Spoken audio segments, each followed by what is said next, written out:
नवापूर व शहादा येथून चोरट्यांनी दुचाकी चोरून नेल्याची घटना घडली। नवापूर व शहादा पोलिसात चोरीचा गुन्हा दाखल झाला।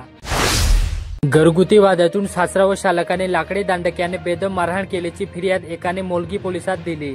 या प्रकरणी मोलगी पोलिसात गुन्हा दाखल करण्यात आला। मद्यपी पतीच्या जाचाला कंटाळून विवाहितेने गळफास लावून आत्महत्या केल्याची घटना बुकमाळपाडा तालुका दडगाव येथे घडली। या प्रकरणी रविवारी पतीविरुद्ध आत्महत्येस प्रवृत्त केल्याप्रकरणी गुन्हा दाखल करण्यात आला। शहादा तालुक्यातील मोलणी येथील 23 वर्षीय विवाहितेच्या हत्येप्रकरणी शहादा शहरासह मोलणी व लोणखेडा भागात कडकडीत बंद पाडण्यात आला। भरधाव कारने समोरून येणाऱ्या दुचाकीला धडक दिल्याने 2 जण जखमी झाल्याची घटना महामार्गावर चिंचपाडा नजीक घडली। या प्रकरणी नवापूर पोलिसात अपघातान्वये नोंद करण्यात आली। अक्कलकुवा तालुक्यातील आंबलीफळी येथे 61,200 रुपयाचा गुटखा जप्त करण्यात आला। या प्रकरणी एकाविरुद्ध कारवाई करण्यात आली।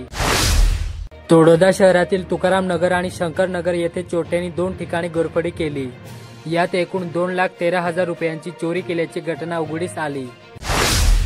जिल्ह्यात शेतकऱ्यांमध्ये शेत रस्त्यांच्या कारणावरून आपापसात वाद निर्माण होत असून भविष्यात निर्माण होणारा अनर्थ टाळण्यासाठी शिवपाडण शेत रस्ते खुले करण्याची मागणी। याबाबतचे निवेदन निवासी जिल्हाधिकारी हरीश बांबरे यांना देण्यात आले।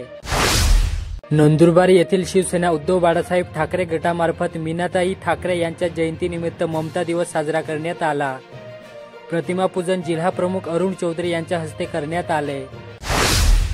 नंदुरबार येथे शासकीय तंत्रनिकेतनमध्ये वाचन संकल्प महाराष्ट्राच्या या उपक्रमांतर्गत सामूहिक वाचन कार्यशाळा घेण्यात आली।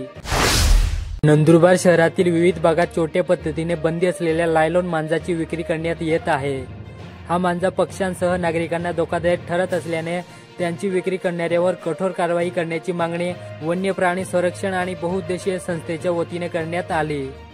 या मागणीचे निवेदन संस्थेने जिल्हा पोलीस अधीक्षक श्रवण दत्ताईस यांना दिले। तोडोदा येथे विश्व हिंदू परिषद बजरंग दलातर्फे झालेल्या शिबिरात 60 दात्यांनी रक्तदान केले। एसटी ठरवून दिलेल्या उद्दिष्टापेक्षा अधिक उत्पन्न आणणाऱ्या वाहक व चालकाला प्रत्येकी 10% प्रोत्साहन रक्कम दिली जाणार आहे।